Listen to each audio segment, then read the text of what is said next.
masuk ke museumnya hanya 15.000. Di lantai 2 ini, begitu masuk, kalian akan disambut sama Menara Kudus di sini. Juga kalian akan diberikan informasi tentang bahan-bahan membuat jenang dan proses pembuatan jenang. Di lantai 2 ini juga terdapat teras atas. Kalian bisa ngobrol santai bersama teman, keluarga, dan siapapun itu di sini. Di sini juga terdapat pajangan khas Kudus.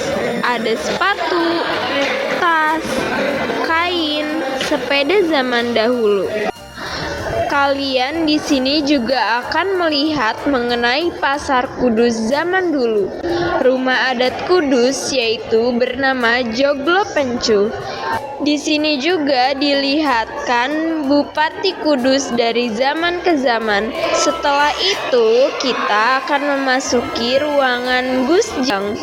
Begitu masuk, kalian akan melihat kaligrafi surat Al-Ikhlas. Di sini kalian bisa berfoto dengan pakaian adat Kudus. Kita juga bisa melihat Al-Quran raksasa beserta koleksi Al-Quran kuno dengan berbagai bahan.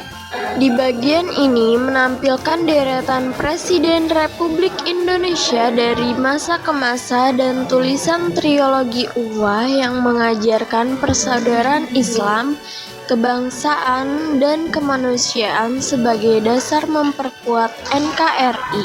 Di bagian ini kita juga bisa mengetahui tentang Omah Kapal.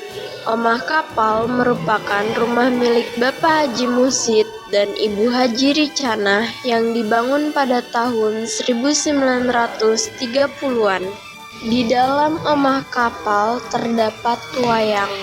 Di sebelah Omah Kapal menampilkan miniatur stasiun Kudus yang menggambarkan suasana stasiun tempo dulu lengkap dengan kereta, rel, dan penumpang. Dan juga kalian akan dilihatkan mainan tradisional anak zaman dulu. Dan ada pun teater bioskop Kudus pada tahun 1929.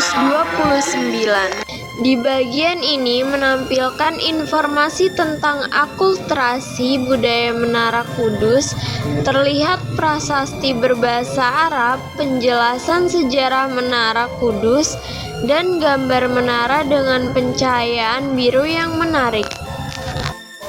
Di bagian ini juga menampilkan deretan foto Ketua Umum dan Rois Syuriah PBNU serta Ketua Umum PP Muhammadiyah dari masa ke masa dengan tulisan motivasi "Jadilah Perekat Umat" serta pajangan arsip sejarah di bagian bawahnya.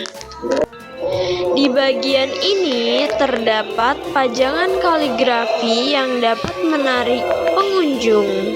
Di bagian ini menampilkan relief dan patung Mniti Semito dikenal sebagai Raja Kretek Indonesia pada tahun 1863 hingga 1953 di Museum Jenang.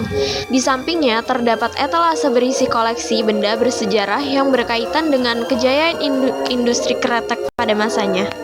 Di bagian selanjutnya, proses pembuatan rokok kretek secara tradisional di Museum Jenang, lengkap dengan patung pekerja, alat produksi, dan informasi sejarah tentang Mniti Semito, Raja Kretek Indonesia.